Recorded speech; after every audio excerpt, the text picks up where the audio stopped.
This is an interview with Mark Fitterman for the SEC Historical Society's Virtual Museum and Archive on the History of Financial Regulation. I'm Kenneth Durr. Today is February 21st, 2018, and we are in the offices of Morgan, Lewis & Bockius. I want to start with some background. And doing my overview of your early education, it looks like you're from Ohio or something like that. Yes, I grew up in Dayton, Ohio, and went to college at Oberlin College. When I graduated there, I spent some time at the Sloan School in Boston, but did not finish there, completed my MBA later. I then spent 2 years at the First National Bank of Chicago in their trust department doing securities analysis and portfolio management.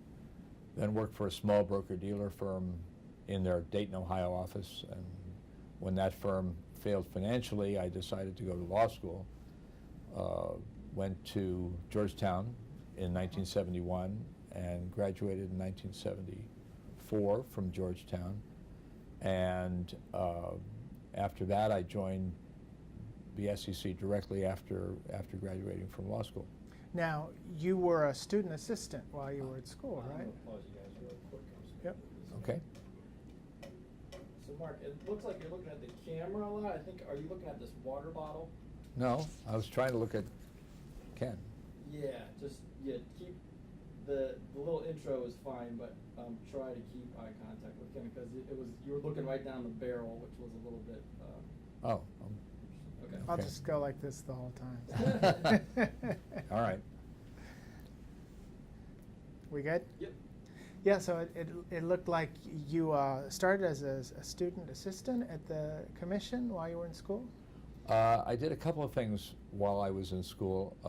First, I was a member of one of the law journals at Georgetown, was their International Law Journal, which I think was called Law and Policy and International Business. And during that period of time, we helped write an article for Manny Cohen, the former chairman of the SEC.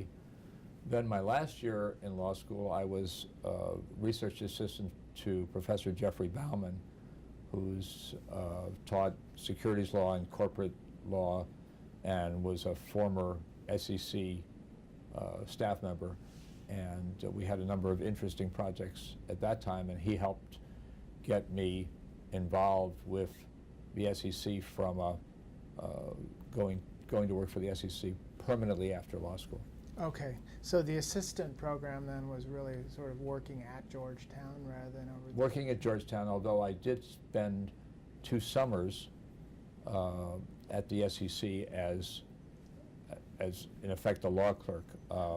The SEC at that point in time, and I think it's still the case, wouldn't take you as a law clerk, summer law clerk, unless you had 2 years of law school. But because I also had an MBA, they took me after my first year, and I was as a financial analyst in what was then called the Division of Corporate Regulation, now the Division of Investment Management.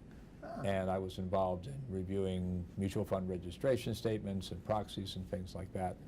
During my first summer at the SEC, they reorganized the division and created the Division of Enforcement, sent the mutual fund processing branches to Corp Fin, and so I spent the rest of that summer and the next summer in Corp Fin, which gave me the opportunity to work on regular registration statements in addition to mutual fund registration statements. And then when I graduated, I was offered the opportunity to go to several places within the commission, but I picked market regulation because I felt there was a lot of activity going on there. And the backdrop to all this would have been the congressional hearings, the talk about unfixing commission rates. Were you aware of all that at the time? Oh, yes. Well, the first thing that happened when I joined the staff, which was in, I believe, August of 1974, was the 1975 Act's amendments, which was a significant statutory change, and it did a number of things. It directed the SEC to establish, or to take steps to establish a national market system.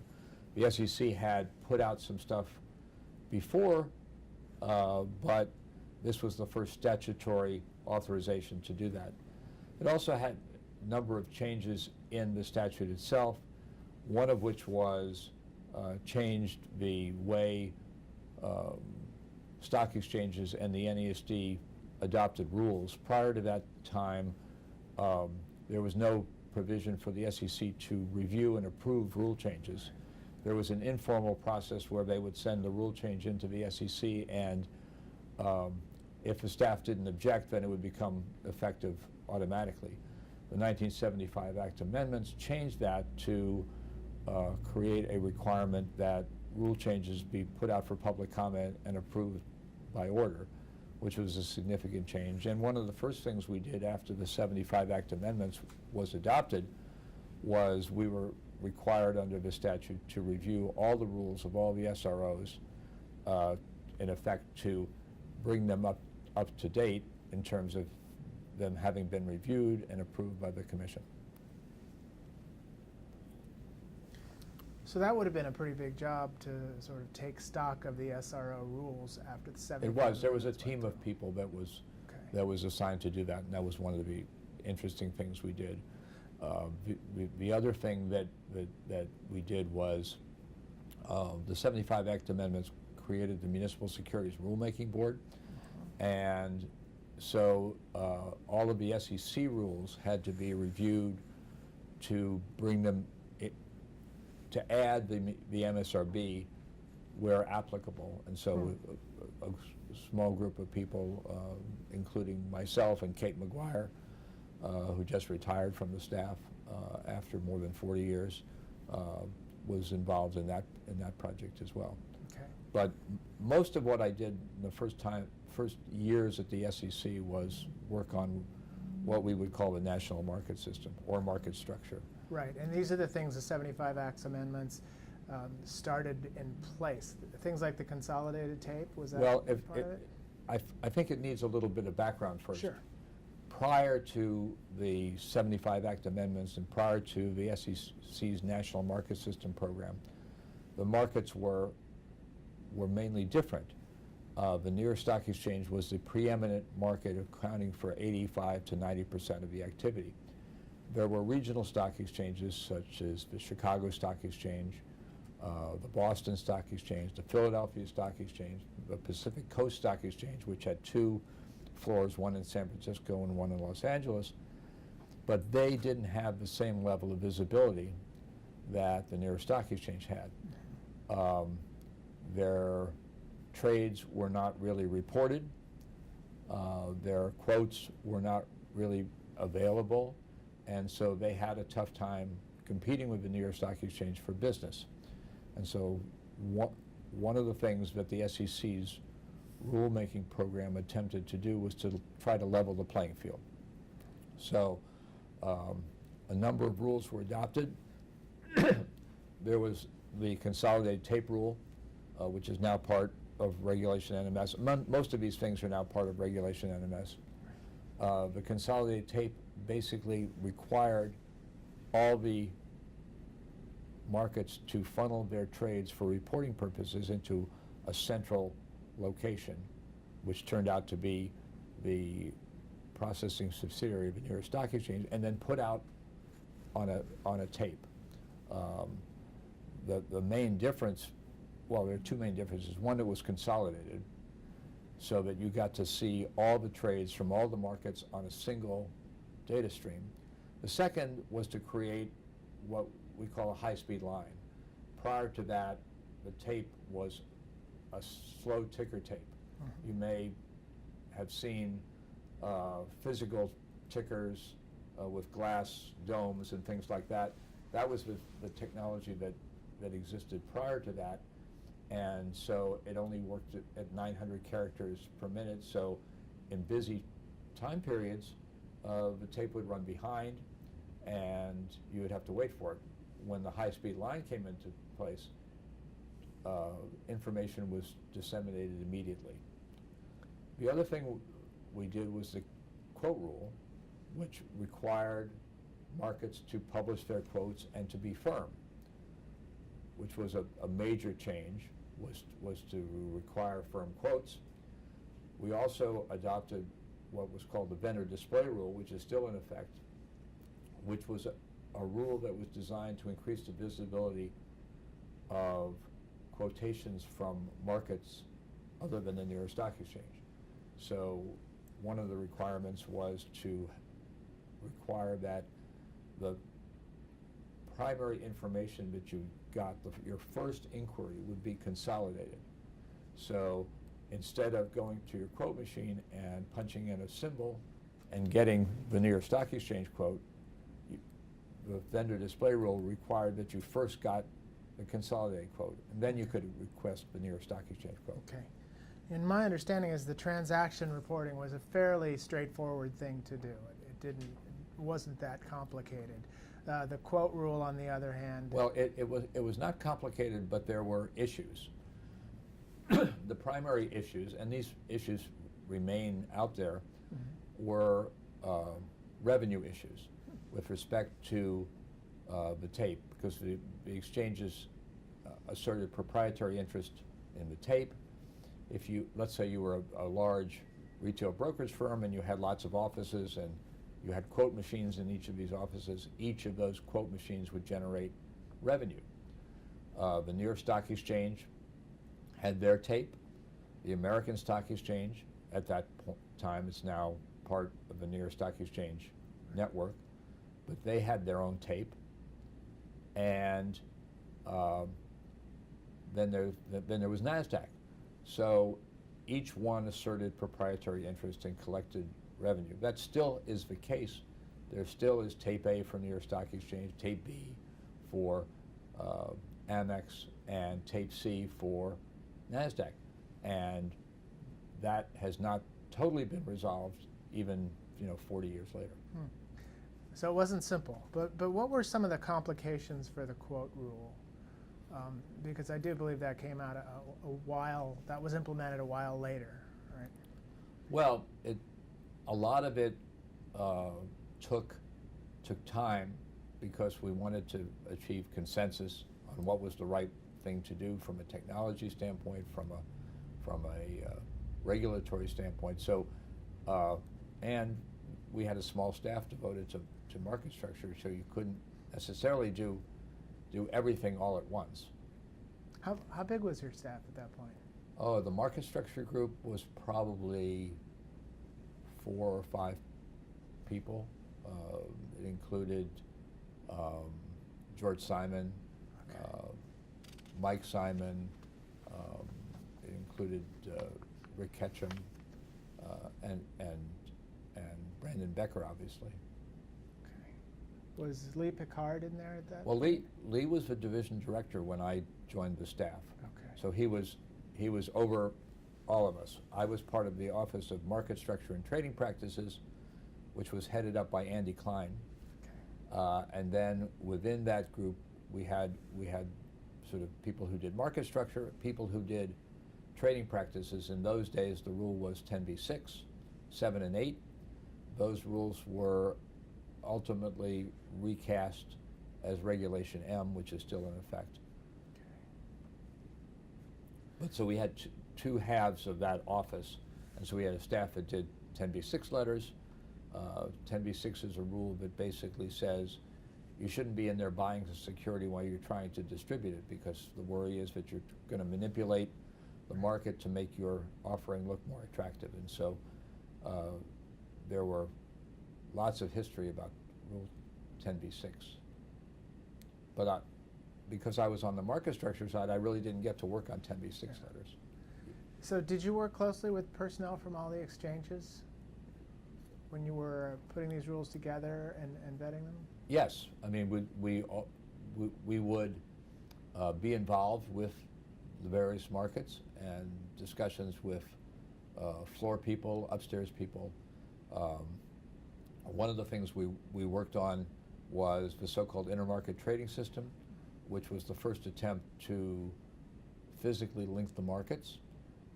And so you could be on the floor of the New York Stock Exchange and send an order to the floor of the Philadelphia Stock Exchange, for example. So the issue was to try to make it easy for someone to find a better quote on another market, because the original concept of a national market system, at least some people had, of a national market system was for it to be a so-called CLOB, a central limit order book. Everybody would put their orders into a central, and the computer would sort it out and figure out who is trading with who. And that's not sort of the way it turned out. It turned it into a linked market environment, first with the intermarket trading system, and now with the idea of regulation NMS and the trade-through rule, which in effect forces you to do what the intermarket trading system permitted you to do, which was to go out and seek better bids and offers if you're going to do a trade. So if you want to do if you want to do a trade at 10 and there's a better bid away, basically the trade-through rule requires you to go after it. Right. Competition, I guess. My sense is that this commission didn't want to sketch out the whole market. It was really waiting for the well, there market were itself. always competing views of what the national market system should look like. Should it be a central limit order book, one big monolithic computer, or should it be linked markets that would allow markets to compete with each other, brokers to compete with each other? The idea of the national market system under the 75 Act amendments is to encourage trading without the intervention of a dealer. So historically, the New York Stock Exchange was an auction agency market as opposed to the over-the-counter market, which was primarily a dealer market. And so the idea was to try to make the markets more auction-like, agency auction-like, as opposed to being dealer. Now, what that did was it made it hard to integrate the over-the-counter market with the exchange, Right. with the exchange markets. So did you spend the rest of the 70s working on national market system rules? Well, yes, I think most of the period, my first, I guess, 8 to 10 years at the SEC, were spent on market structure issues and national market system initiatives, including, as I said, the tape rule, the quote rule, the vendor display rule. We also had a plan rule where markets could come together and come up with a plan. There are plans since then. There's, for example, the UTP plan for securities, over-the-counter securities, to have a tape that would include securities that were on NASDAQ but also traded on exchanges, to have a combined tape of those things.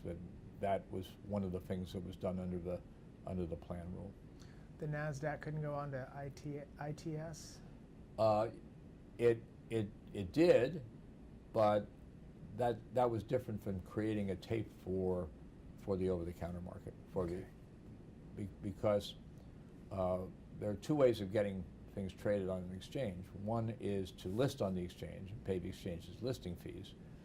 The other is what we call unlisted trading privileges. So if something is listed on one market, another market can apply for unlisted trading privileges. It used to be you applied and the SEC would approve it under an order. Today, unlisted trading privileges is automatic, which is why you will see if something lists on the New York Stock Exchange, immediately it's traded on all the other markets pursuant to unlisted trading privileges. All of the former BATS exchanges, which are now CBOE exchanges, as well as the remaining regional exchanges. Okay. Now, how did you move from market structure to oversight and surveillance, which is really the next step? In I believe it was 1984, I was offered a promotion to head up the inspections office. The previous head of the inspections office, Ed Qualwasser, left to join the New York Stock Exchange, and so that left a vacancy. And at that point, I was a deputy associate director in another office, and so I was selected to be promoted to associate director. The office was at that time was the Office of Inspections and Financial Responsibility. We had responsibility for all the financial responsibility and record-keeping rules, and that was under the supervision of Mike Macchiaroli, who is still there. And so we would have the SEC's net capital rule, the customer protection rule, and all the books and records rules. Okay. Then on the inspection side, we had responsibility for conducting inspections of exchanges in the NASD and the clearing agencies, as well as coordinating the broker-dealer examination program. The broker-dealer examination program is and continues to be mostly functioning out of the SEC's regional and district offices. Okay. There are no all of the offices are now regional offices, but there used to be regional offices and district offices which reported into regional offices. But each of the offices had responsibility for examining broker-dealers that were headquartered within their respective geographic jurisdiction. And so our job was to coordinate that process. We would work with each of the offices to set examination goals at the beginning of the year, to evaluate the quality of their program, to review examination reports and comment on them, and to provide training for examiners, and to have periodic meetings with the regional staff to share information that we had in terms of trends in the market, new rules, things like that. These are the broker-dealers you're talking about here. Yes, we had responsibility for the broker-dealers. There was a comparable group in investment management, headed up by Gene Gulke, who had responsibility for examining investment advisors. Now, over the years, well, I'm getting ahead of the OC story, but the difference in terms of broker-dealers and investment advisors is that the SEC had, and still has, too many investment advisors to have a reasonable inspection cycle. Mm-hmm. For broker-dealers, there were the SROs, the New York Stock Exchange and the NASD, who performed routine examinations of broker-dealers. So the SEC didn't have to do that necessarily. And so our examination program during those years was primarily an oversight program. So New York Stock Exchange would go and do an examination of, say, Merrill Lynch. Mm-hmm. Then our team would go in and into Merrill Lynch and look at how well New York Stock Exchange did their exam. We would also do the normal things, net capital computation, compliance with the customer protection rule, and things like that. But it was mostly to evaluate the regional office program and the programs of the SROs. And the regional offices are really kind of looking over the shoulder of the SROs. That's right.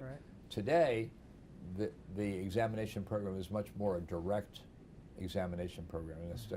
They don't necessarily do oversight exams anymore. They do cause exams and exams that are based on risk.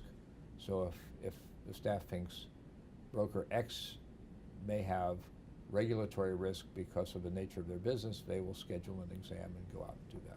So in a sense, you're really looking more at the SROs and thinking about their effectiveness than that of the broker-dealers. During the period I was there. Yeah. Today, there's much more direct involvement. Right. The same thing is true on the surveillance front. We used to examine the SROs for their surveillance program because they had the first line responsibility for conducting market surveillance. Right. things have evolved, so you now have the development of what's called the CAT, the Consolidated Audit Trail, which will give the SEC much more direct ability to conduct surveillance itself, in addition to whatever the SROs do. Yeah, and that's much more recent. That's much more recent. That's something that was approved within the last year. Right.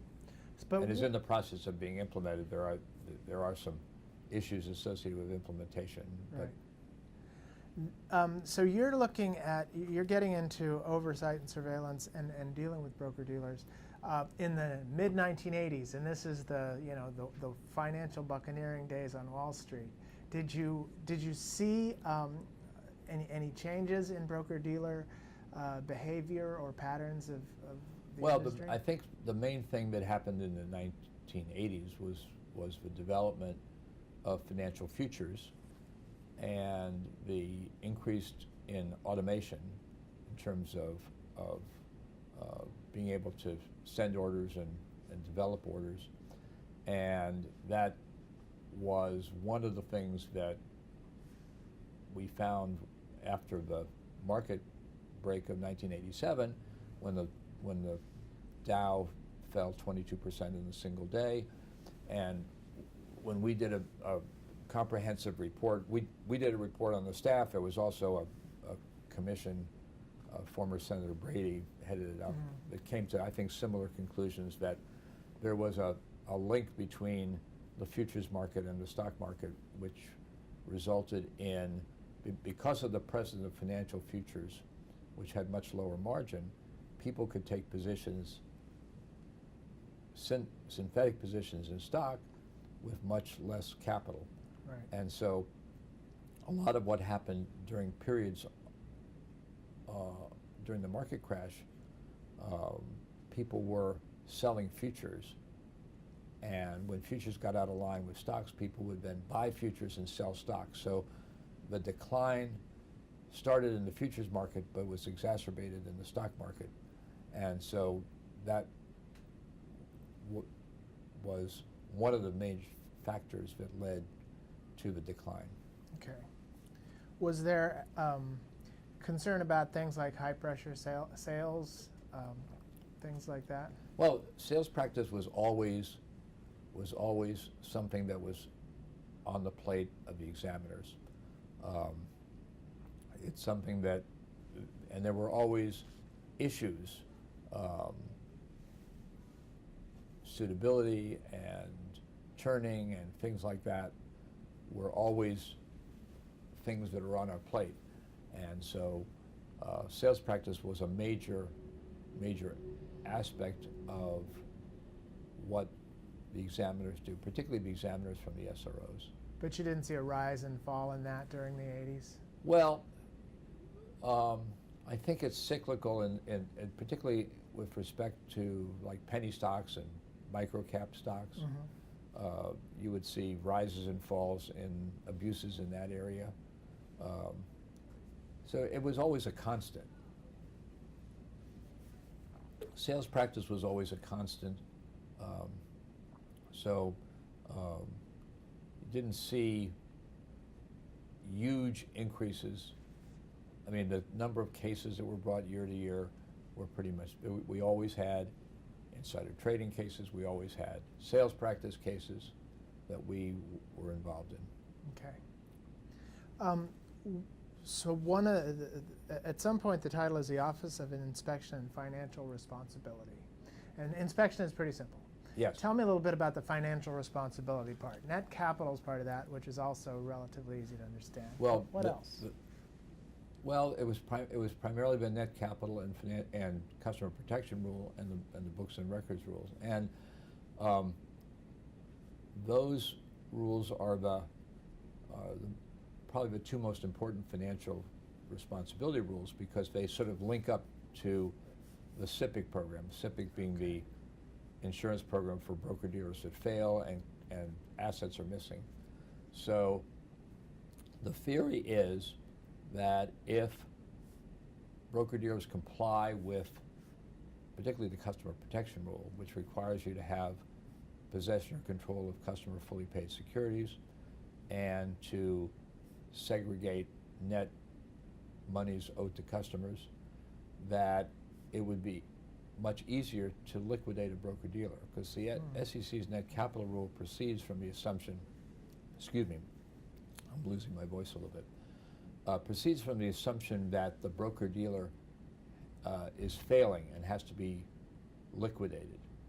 And so the rule requires broker-dealers to take what are called haircuts to reflect what would happen if they were a forced seller of assets. On the customer protection side, again, you're not allowed to use customer assets except to finance other customers. So you can't use them to fund your proprietary activities. So if those rules are complied with, conducting a liquidation of the broker-dealer is much easier. Okay. So like the haircut, is that set by the SEC rules? Yes. Okay. So it's tied to a certain... And they are set based on the nature of the asset, the risk and the liquidity of the assets. For example, excuse me, common stocks would carry a 15% haircut. Government bonds range from 0 to 6%. So depending on whether it's a risky asset or a non-risky asset, there are also other potential charges that you have to take under the capital rule, depending on whether the stock has a liquid trading market or not, or whether you have a position that's too large to be liquidated in the market. Okay.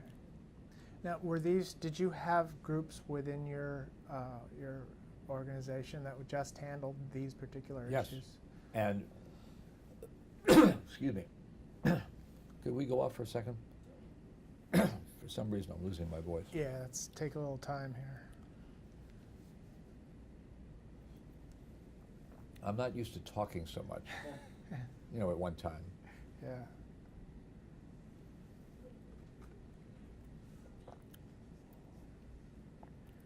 Okay. All right. Where were we? We're talking about... We're talking about net capital, customer protection Yeah. rules. One of the things we did during the period that I was head of inspections and financial responsibility was to change the minimum capital requirements. Used to be that a carrying firm had a $25,000 minimum net capital. We raised it to $250,000. It hadn't been raised in years and years and years, and we felt that given the growth in the industry, we needed to have higher levels of capital. Was this in the early 90s? Yes. Okay. I seem to recall that the failure of Drexel or something.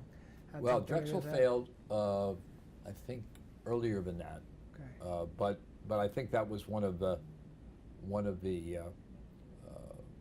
precipitating factors was the fact that Drexel Burnham Lambert, which at the time was the I think third most highly capitalized firm, failed mostly because its parent, which was an issuer of commercial paper, ran into financial difficulties, and that translated down to the broker-dealer.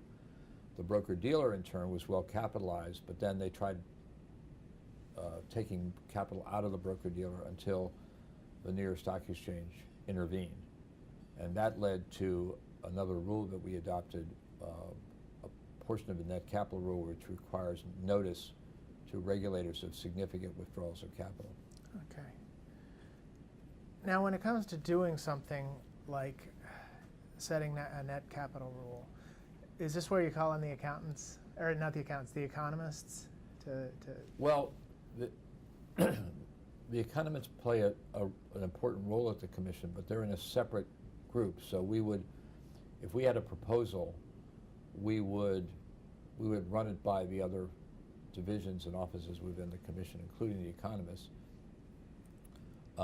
Now they've upped the ante, I would say, in terms of the role of economists and financial technicians, and they have a separate unit which has much more stature within the agencies.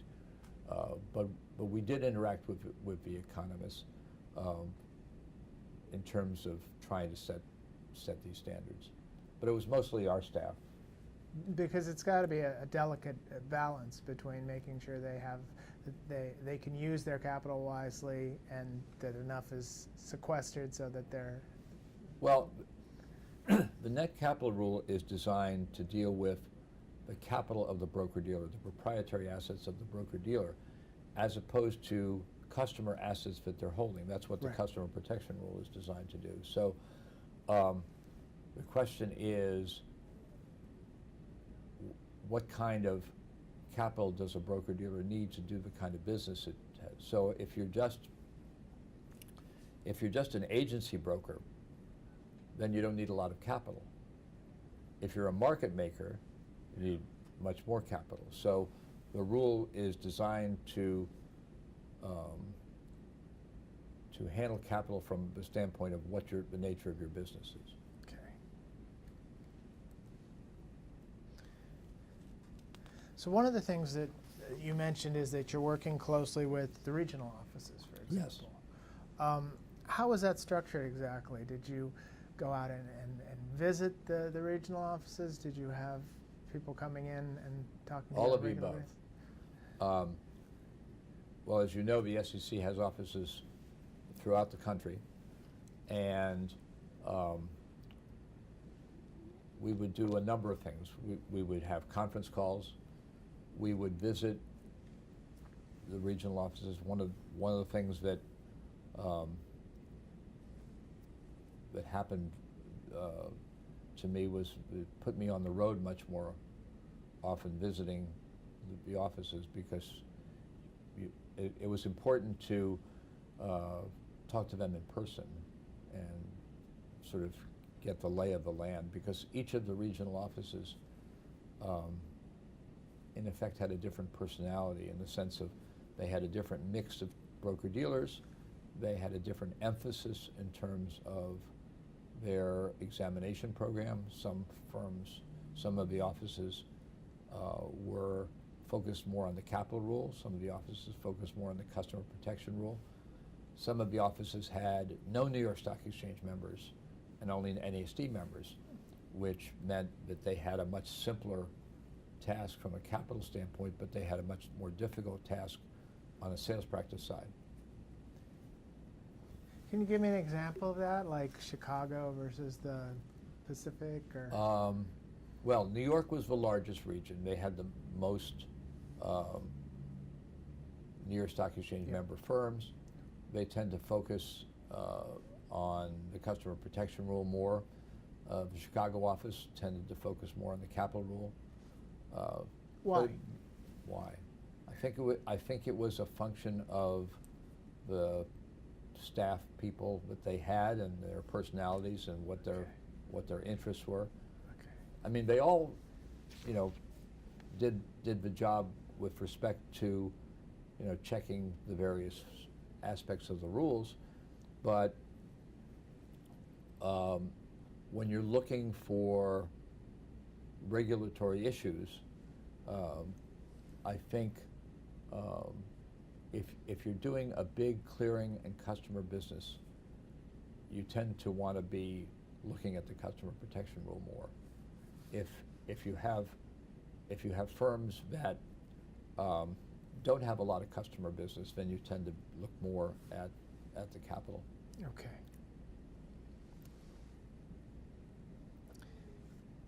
And the other thing is state regulators. State regulators were one of the things that was within my portfolio. Each of the offices had a liaison. Each of the offices within the SEC had a liaison to the state regulators. As you're aware, each of the states has their own securities regulator. They used to be much more involved in the issuance of securities because they had merit regulation. They also regulated broker-dealers and investment advisors. And so one of the things that we did was we would meet with the states through their organization, NASA, to discuss issues of common interest. And we would have periodic meetings with state regulators. We would work with various committees. One of the things that I was most involved with was the registration forms for broker-dealers and registered reps, and the development of a computerized database for registration of securities professionals, now called the Central Registration Depository. The CRD. CRD. Is the big issue there trying to bring consistency and get everybody on the same page? Well, yes. Well, ultimately, the goal was to have uniformity. It was easier said than done because each state had their own regulator, but we tried to work with them to get more uniformity in the process, and that's what the registration form project was designed to do, was to have a common set of forms that everybody would use and a common system that everybody would use.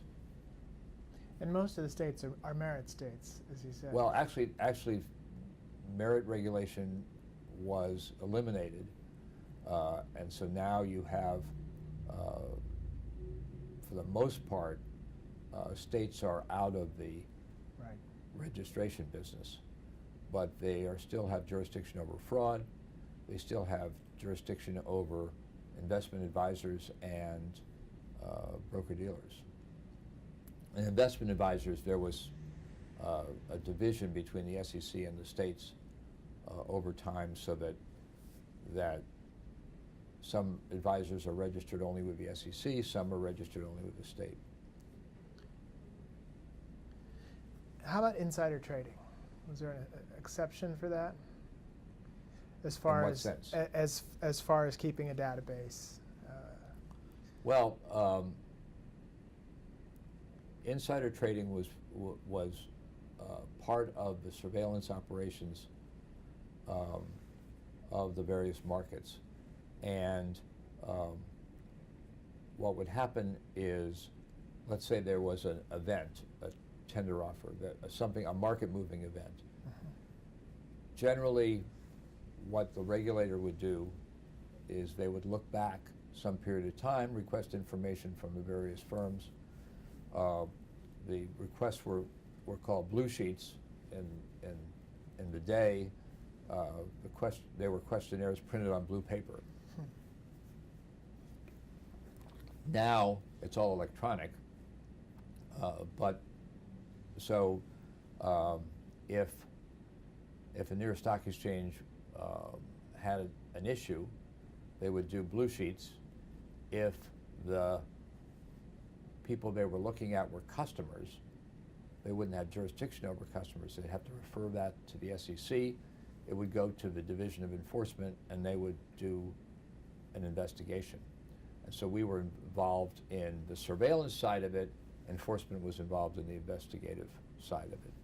Okay. And the SROs developed databases to keep track of people who kept showing up more and more, so that made it easier to look at these things. And eventually, the blue sheet process was made electronic as computers were brought more to the fore, and so you have those kinds of things being done more efficiently and quickly. Were you still using blue sheets back in the 1980s, or the SROs using blue sheets? You were using blue sheets, but I guess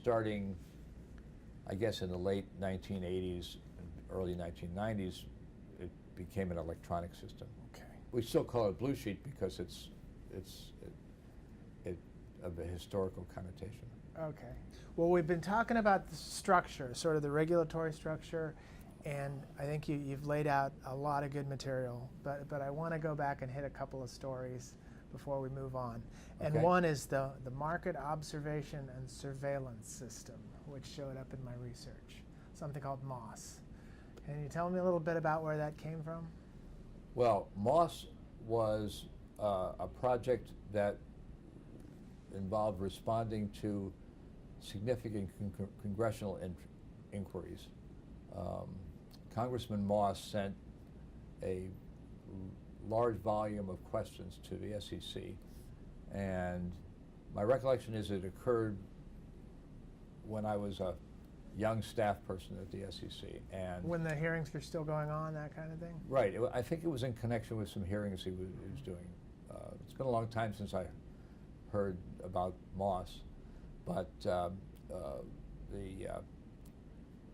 then chairman, Ray Garrett, the executive assistant of the chairman, Harvey Pitt, and others directed that there be a task force assigned to responding to these questions. And I was one of the members of the task force that was assigned to respond to some of these questions. And they, in those days, we didn't have really word processing equipment.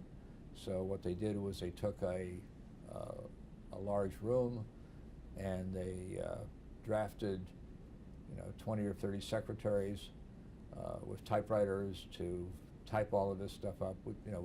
As I said, we did not have computers, we did not have word processing equipment, so we had to do it the old-fashioned way. And when you were operating in that environment, when you would make a change in something, you either had to retype the whole page, or you would use whiteout and tape to tape over, and so you would have pages that were a quarter of an inch thick because they had tape and tape on top of tape when you Xeroxed it. So that was difficult. One of the things I remember about the Moss report was there was a staff person whose name was Bernie Wexler, who was a really good writer, and one of the things he did was a history of the SEC, and it was more tongue-in-cheek than anything else, because it discussed the period when the SEC during the Second World War, when the SEC was sent to Philadelphia. I think he described it as we were sent to Philadelphia to do nitpicking registration statements, things like that. It was a very clever job. That's the one thing I remember from the Moss report. But it was, we produced a voluminous series of responses. Well, speaking of I don't know whatever happened to them once they left us and went to the Hill. Do you remember who came up with the acronym? I don't remember who came. Because it's obviously the whole point here is that you've named the project after the Congressman. Oh yes, is. that's right. But I don't remember. I don't remember who did it. Okay, the other one is your office had some involvement in unwinding Ivan Boesky's firm after he was convicted. Well, yes. When that case was brought, his firm, which was called Samala, had huge positions, and the commissioners and the chairman and division director were concerned about how to unwind these positions without disturbing the market. So our job in market regulation was to oversee the people who were unwinding the positions. So we would have almost daily calls with them, how much did you sell today, what prices, and those kinds of things. And that was a very interesting project because you got to be involved in the actual liquidation of a large portfolio, which normally those of us who just do the regulatory work don't get to be involved in. So were you just looking for signs that the market was moving, that the market was picking up this liquidation? Not so much that, but to try to move pieces in a way that did not disrupt the market. So selling smaller pieces that are more liquid first, but we deferred to the industry professionals who were involved in actually doing it. But okay. I mean, we kept tabs on them, and we had regular communication. We were successful, or they were successful in ultimately liquidating the portfolio. How long did it take? I don't remember precisely. I would say months, Okay. because I think it was a $1 billion portfolio, which in those days was a large portfolio. Yeah. I mean, today it would not necessarily be viewed as a large portfolio. Right. Okay, and I think that was around 87 or so. And I believe that that's right. yeah, and it would have been maybe crowded out by something else that happened in 87, the big market. Well, we had a very large market decline, and I don't have that much precise recollection this many years afterwards, but what I do remember was particularly not so much October 19th, the first day when the market was down, at least by Dow standards, 22%, but the next day when the decline continued and there was concern on our part, our meaning the SEC's part, that the exchange might have to halt trading, and that I think would have been a major issue in terms of the confidence that investors had in terms of the market, because before the market crash, there were no such thing as circuit breakers. So you could halt trading in an individual stock if there was an imbalance of buy orders or an imbalance of sell orders. You could halt trading in an individual stock. The SEC could. Well, generally the markets could. Okay. There were several types of trading halts. First, there is an order imbalance halt, and that would be the New York Stock Exchange, the primary market. If there was a large imbalance of orders such that you couldn't maintain a fair and orderly market, they would halt trading and try to do a restart and try to get an equilibrium price. The next kind of trading halt is a regulatory trading halt. So let's say a company issues news. You want to give investors an opportunity to digest the news and determine where the stock should move, if it's going to move. And there were protocols in terms of when you would reopen the stock. Normally you would put up an indication of interest, and then you would wait a certain period of time before the stock would reopen. The other kind of trading halt is an SEC trading halt. Okay. Now the SEC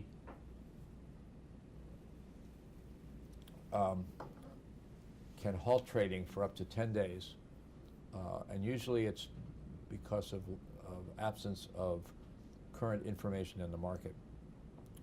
Prior to the late 70s, the SEC would continue to tack on trading halts after trading halts. So you do 10 days, and then you would do another 10 days, another 10 days, so it could be indefinite.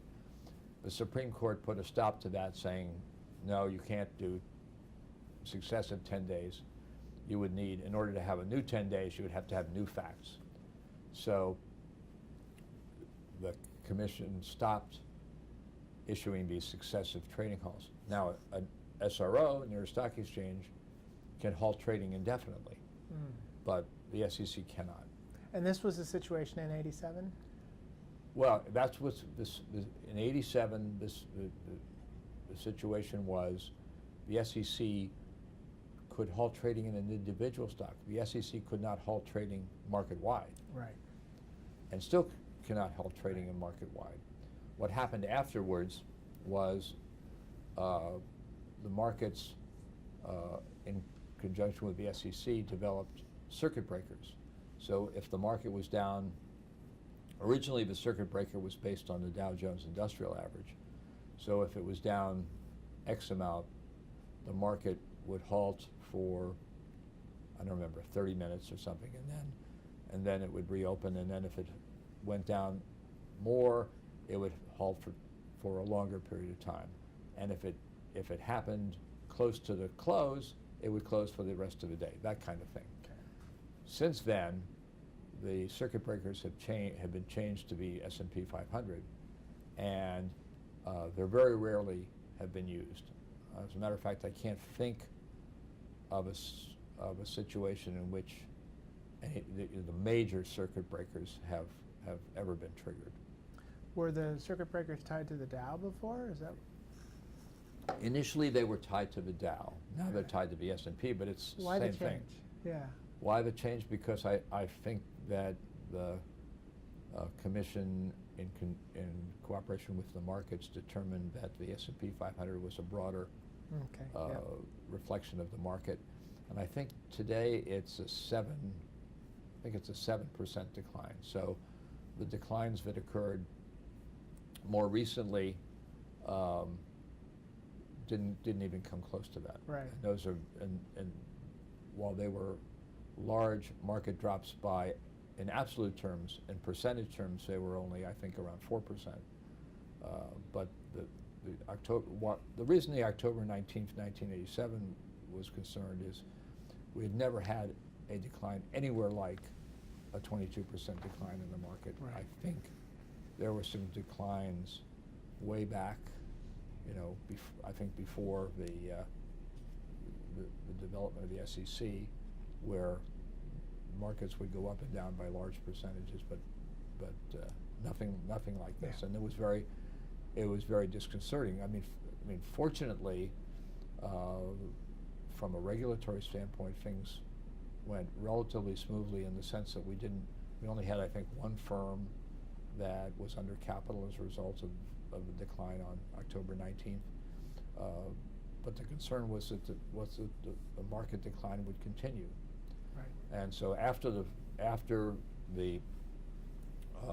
that market decline, the division was instructed to do an investigation and a report, which we did, trying to analyze the reasons for the market crash or break. So did you split this up among the different parts of market risk? Yes.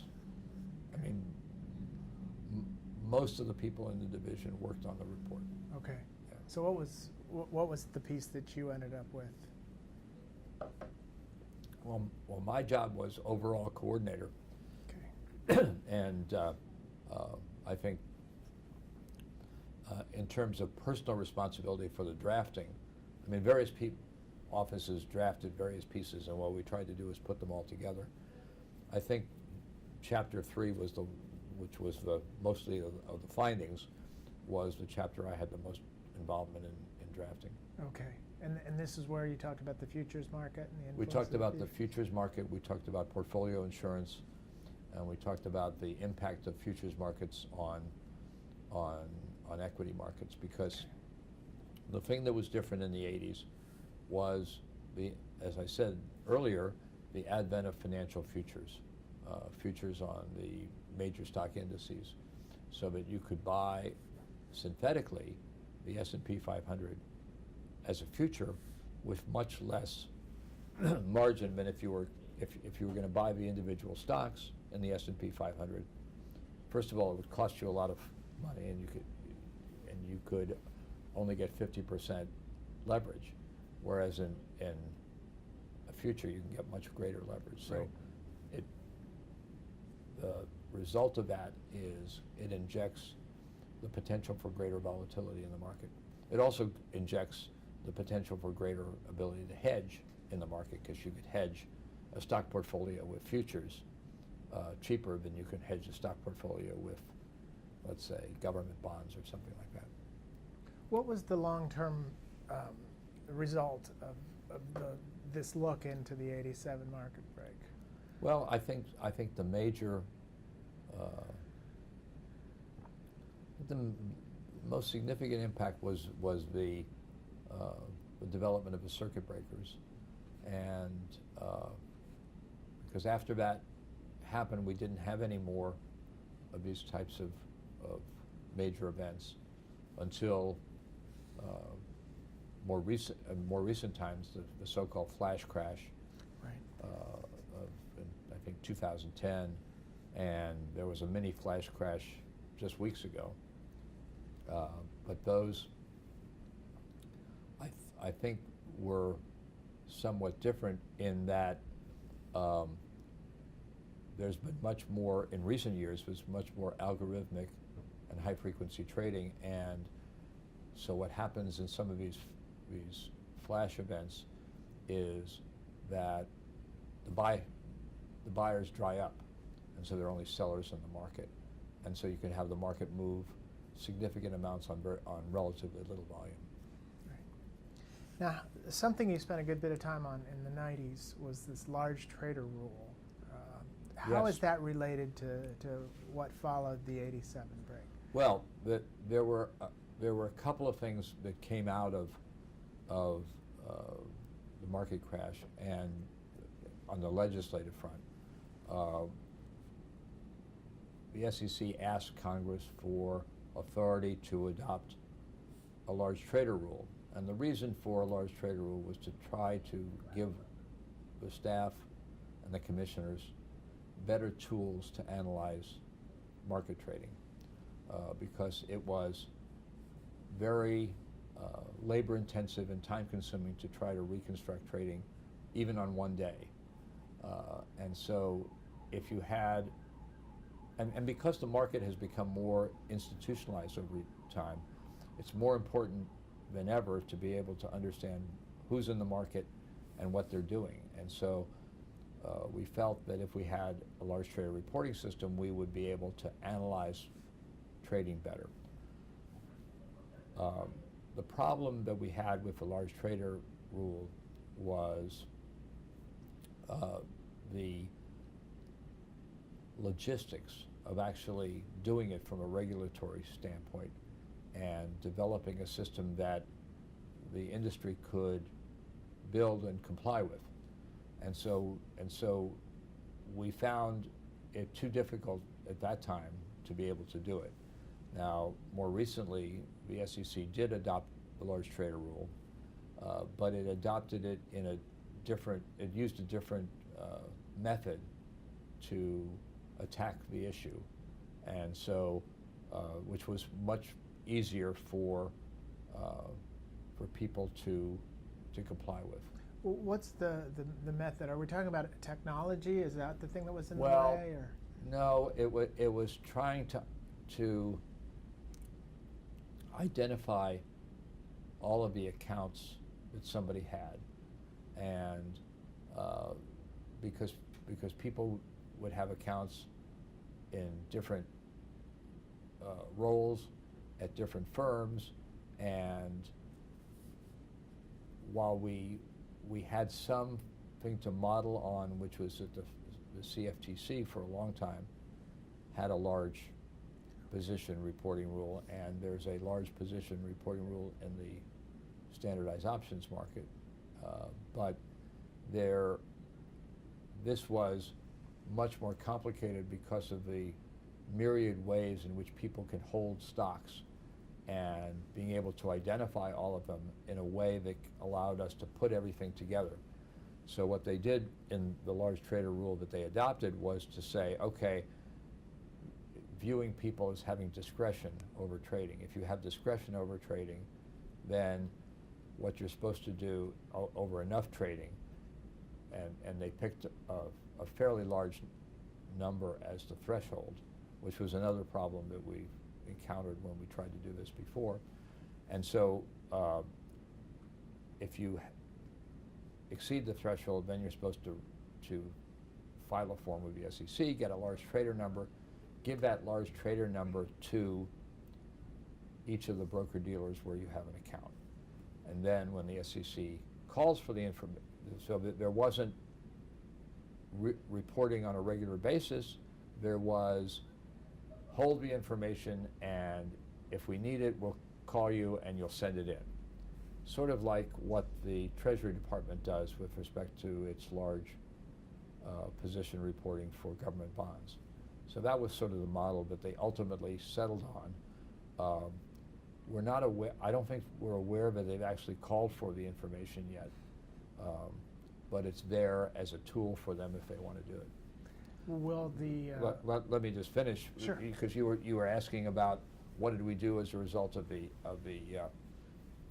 market crash. The other piece of the puzzle, and this also tied into what we were discussing earlier with Drexel Burnham, was risk assessment. We requested from Congress and got authority to adopt a risk assessment rule.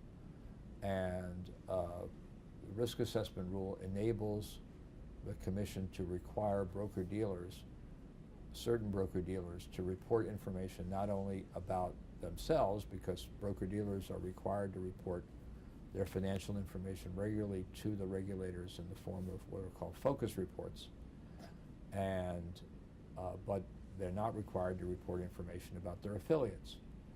And so what the risk assessment rules do is require broker-dealers that are subject to it, which are basically all clearing firms and any other firms with capital of $20 million, to report information about their material associated persons. The only problem with the rule when we drafted it was we didn't define what material associated person is. We gave guidance as to factors to consider, so it's you know it when you see it, kind of thing. But the rule's been in effect now for a long time. There are only about 250 filers, and the SEC originally, when the rule was first put into place, had only one staff person reviewing all this information. Now they have a decent-sized staff in Mike Macchiaroli's office that reviews the risk assessment information, and they check based on focus filing to see if there's a firm that has 20 million in capital. They go out to them and say, "Gee, you have 20 million in capital. How come you're not filing risk assessment reports?" And so that's how they catch new, potential new filers. Okay. So this has been, has this actually been used? Oh, well, I don't know how they use it because I'm not on the staff anymore, but I do know that our clients who have to do this spend time thinking about which of their entities have to report and what information needs to be reported and those kinds of things. So we don't get a lot of questions about the risk assessment rules, but we get some. Okay. Anything else we should talk about? It's in the 90s before we have the creation of OC. I don't think so. Okay. The other thing that was in my portfolio as head of inspections was my enforcement liaison hat. I was the enforcement liaison for market regulation for broker-dealer kinds of cases, and so I was involved in any significant broker-dealer case that was brought by home office enforcement or one of the regional offices. And so we had some very significant cases that were brought. I can't remember them precisely because all the time merges after a while. Yeah. But we had some fairly significant cases, some of which involved cases where there was not only an SEC action, but there was also a state action. And the states often would put together a task force of multiple state regulators that would be involved in the state aspect of an enforcement action. And what would your role be there? Would it be to sort of walk them through some of the material facts about how these... There were a couple of things. One is they would approach us on theories. Do these facts violate the rules? We would discuss theories. We would discuss sanctions. We would assist them by reviewing some of their memos, because in order for enforcement to bring a case, they would have to not only conduct the investigation and take testimony and review records, but they would have to draft a memo to the commission, because they would need authority from the commission to bring an enforcement action, whether it's an administrative proceeding or a injunctive proceeding. And that would have to go to the commission, and the commission would have to approve it. And so those memos were reviewed by the other divisions, including the general counsel's office, who had a role in it, and if it was a broker-dealer case or a market manipulation case, we would review it as well.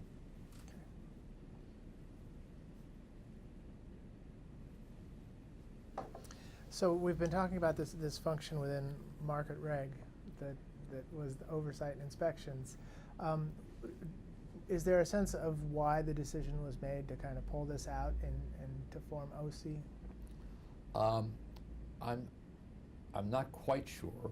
It was the idea of then Chairman Levitt to break out the examination and inspection functions from the divisions of investment management and market reg and create a new unit whose sole job it was to do inspections. It had one of the effects it had was to separate the substantive regulatory functions within the two divisions from the examination function, which I think was more problematic, at least initially, for investment management than it was for market reg, in part because investment management historically had used their examiners not only to conduct examinations, but also to gather industry information. And so by having them separate, that was a that gave them less useful information. Also, having the examination function separated made it a little more difficult to have input from the examination side on regulatory proposals. So, but over time, OC sort of developed a mind of its own, if you will, a unique identity, and I think now it's been in place since 1995, and so it's probably a permanent fixture. Although, if I had my personal druthers, I would not have created OC, and I would have kept those functions within the division. Your time there, you would have been sort of building this thing up and sort of coming together with your counterparts. Well,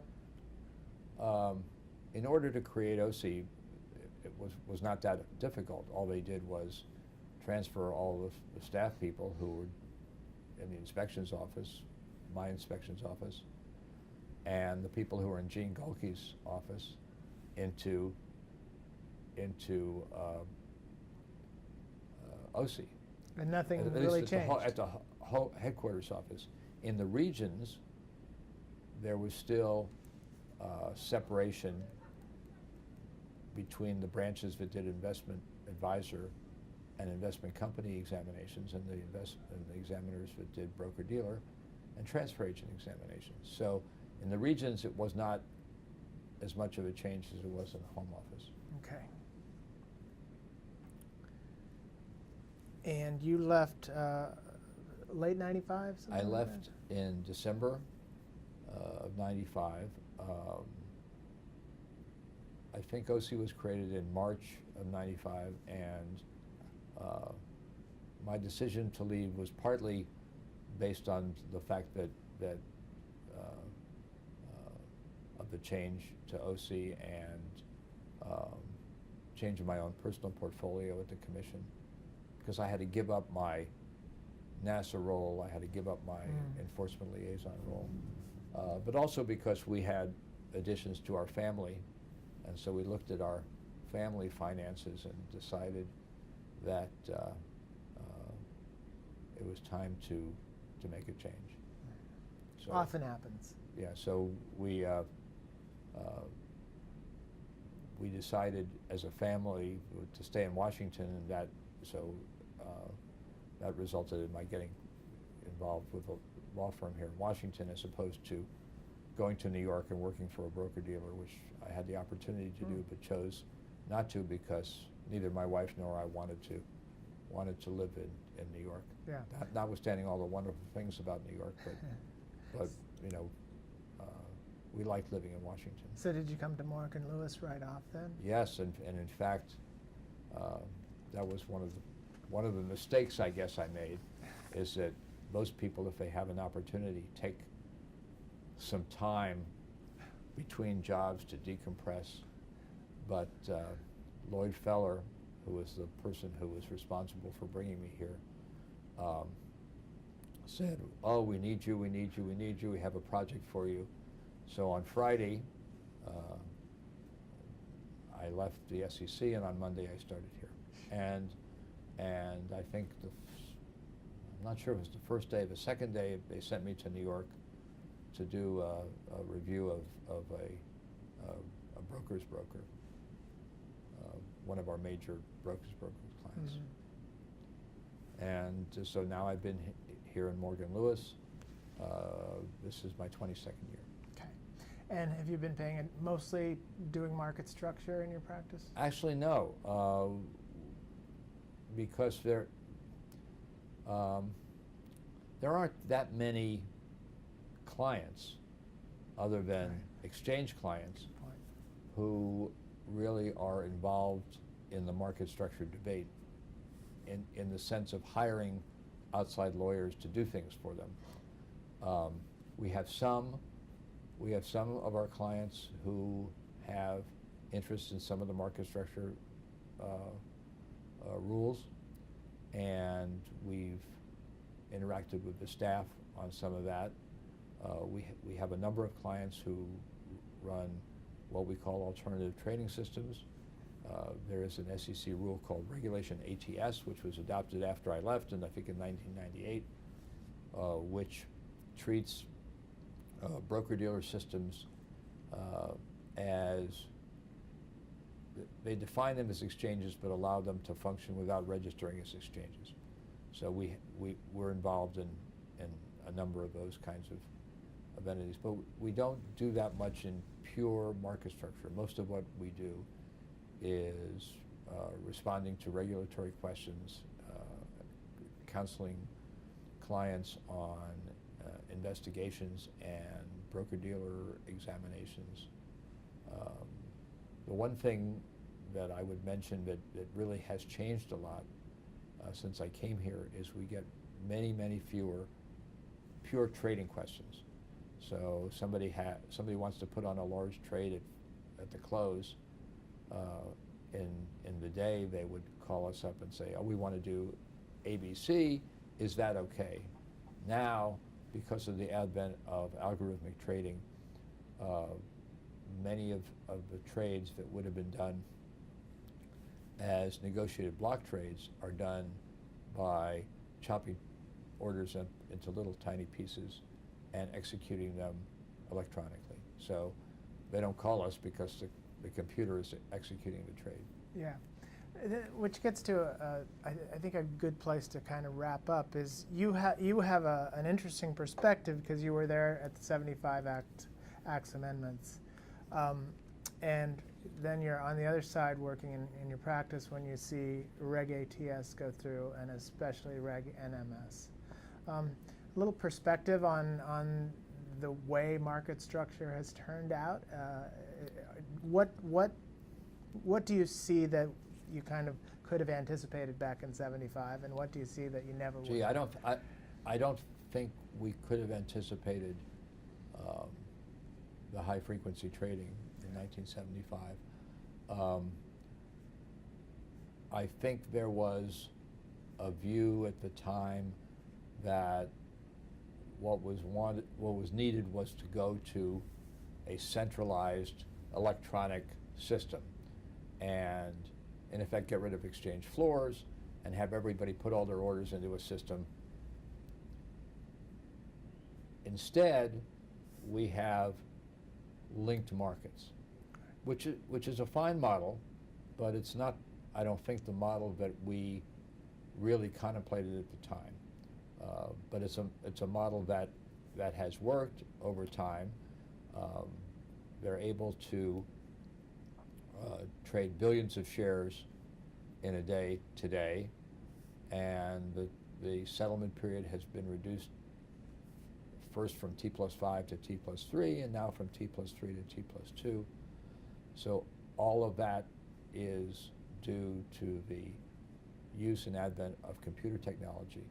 And so, but I don't think I could have predicted where it actually came out when we were doing it initially. What we were doing initially was we were trying to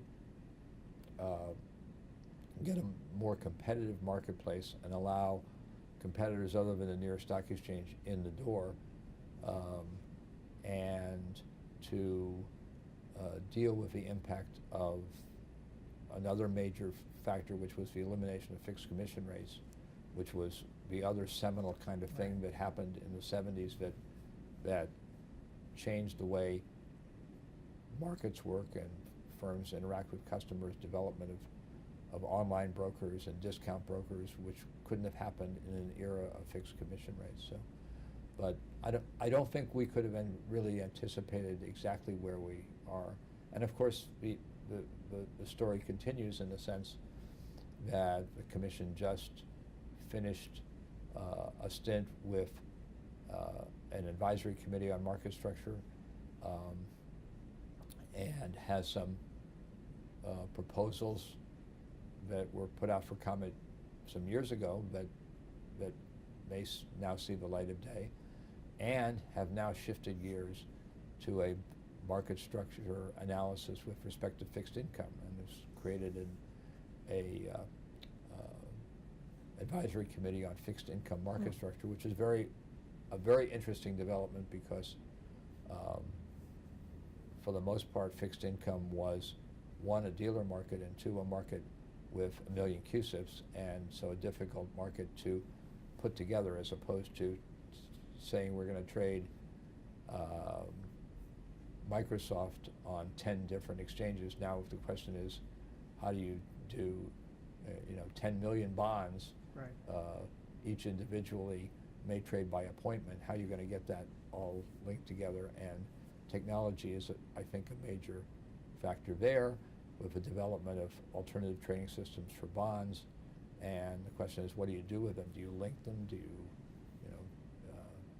and then you have Trace, which is another new thing since I left the SEC, but it's the FINRA reporting system for fixed income, and now they not only corporate bonds but mortgage-backed securities, and more recently government bonds.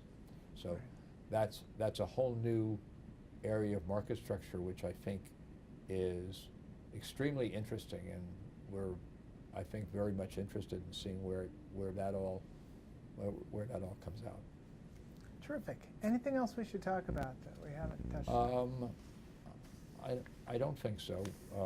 We didn't talk too much about fixed commission rates, but it is something that we were involved in the Division of Market Regulation.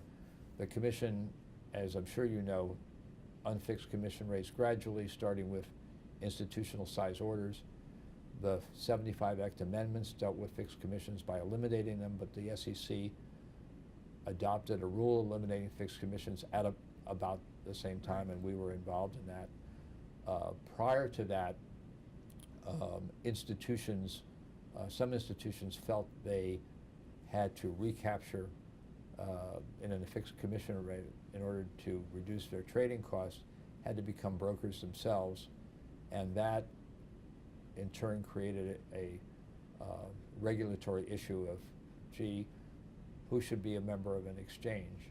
And the SEC adopted a rule called 19b2 that basically created an 80-20 test. You had to be doing a public business in order to be a member of the exchange. That rule was subsumed in the 75 amendments with adoption of statutory provisions that in effect created 100 zero tests, that you really had to do a public business in order to be a broker-dealer member of an exchange. And we're still seeing the effects of fixed commission rate, because it created much lower commissions for consumers, when you can do a trade on an exchange for $4.95 as opposed to the old commission rate was 2% of value. So you can see how much cheaper it is to do trades in this environment than it was before fixed commission rates were eliminated. And that was probably the biggest thing that the commission did, was benefited individual retail investors. Right. And appropriately enough, kind of happened just at the time that the 75 Acts Yeah, amendments. I mean the 75 amendments eliminated fixed commission rates, but the commission had adopted a rule at the same time. So, right. Even if the 75 amendments hadn't done it, the SEC did it. Yep. Well, I appreciate your talking to me about all the things you did at the SEC during your career. Well, thank you, and thank the Historical Society for giving me the opportunity to be part of the database. All right. Thank you.